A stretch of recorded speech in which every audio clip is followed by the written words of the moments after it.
तो जो Samsung A12 है 13 है ये सीरीज है, ठीक है, 12 की जो सीरीज है। तो इसमें समझ में आया ना कि लाइट ऐसी ग्राफिक ऐसी एक ही में है। तो अगर थोड़ी सी भी गलती हुई तो ग्राफिक भी चला जाएगा। और अगर हमें काम करना नहीं आता तो हम आईसी बदलने से क्या काम चलेगा क्या?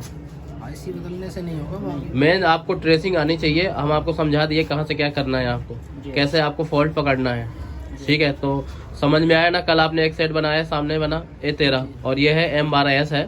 A12 ऐसा नहीं, हाँ नहीं, वो लिखा रहता है, वो हम है वो M12S, ठीक है ना। तो ये सेट भी ओके हो गया। तो कोई ये बताइए, जितना हमने आपको पढ़ाया, जितना पढ़ाया मतलब कि ये सेक्शन है, नेटवर्क सेक्शन है, लाइट सेक्शन है, ग्राफिक सेक्शन, तो क्या ये बताइए 2-2 4 उस मॉडल के करके दिखाए कि नहीं दिखाए?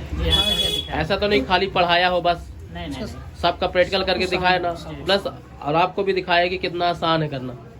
और आपने खुद किया, खुद किए ना आप।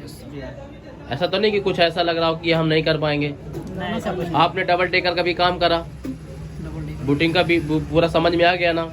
अगर किसी को नॉलेज नहीं है तो डबल टेकर लगाने के बाद क्या समझेगा वो कि ये शॉर्ट है सेट, क्योंकि ऐसी कॉइलें हैं, ऐसी जगह जो खाली ग्राउंड होता है, जब कोई नहीं जानेगा वो कहेगा ये तो शॉर्ट है, तो क्या करेगा वो, उनको तोड़ डालेगा और सेट की बैंड बजा देगा। चालू सेट भी दे देंगे ना आपको, अगर नहीं नॉलेज उसके बारे में, सर्किट के बारे में, तो आप उसको खोल डालोगे, नहीं चेक करोगे कि बैटरी ही डिस्चार्ज है।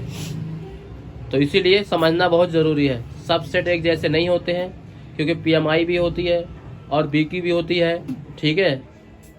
तो लेटेस्ट IC है, सबका काम अलग है, ठीक है। तो अगर ये समझ में आ गया तो काम हो जाएगा। अगर आपको यही नहीं समझ में आया तो आप कहोगे ये शॉर्ट है, मैंने ये निकाल दिया, वो निकाल दिया, फिर से IC लगाया, फिर शॉर्ट हो गया। आपने चालू सेट से निकाला IC, फिर उसकी लगाया उसमें, फिर भी वो कहेगा शॉर्ट ही है। तो आपको समझना पड़ेगा कि कितने पॉइंट कितने तक वैल्यू ओके होती है। वैल्यू का नॉलेज आपको होना चाहिए। ऐसा नहीं कि आपने यहाँ चेक किया वैल्यू आ रही है, भैया कितनी आनी चाहिए आपको यही नहीं मालूम।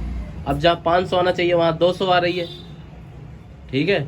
तो आप तो कहोगे वैल्यू ओके है, तो आपको वैल्यू को नॉलेज, सबको वैल्यू लिख लिए है ना आप? कोई दिक्कत तो नहीं कि वैल्यू में ट्रेस करने में कोई दिक्कत आएगी? नहीं, कोई दिक्कत नहीं। फंडा भी समझ में आ गया, कंपनियां कैसे यूज करती हैं, कैसे काम करती हैं। तो आज आप घर जा रहे हो, ठीक है, तो आप खुश होना यहाँ के काम से। ऐसा तो नहीं है कि भाई आपका पैसा वेस्ट हो गया हो, आपका टाइम बर्बाद हो गया हो, है? ना सही है, सही है ना, कोई दिक्कत तो नहीं मेरे भाई? चलिए बहुत बहुत शुक्रिया भाई।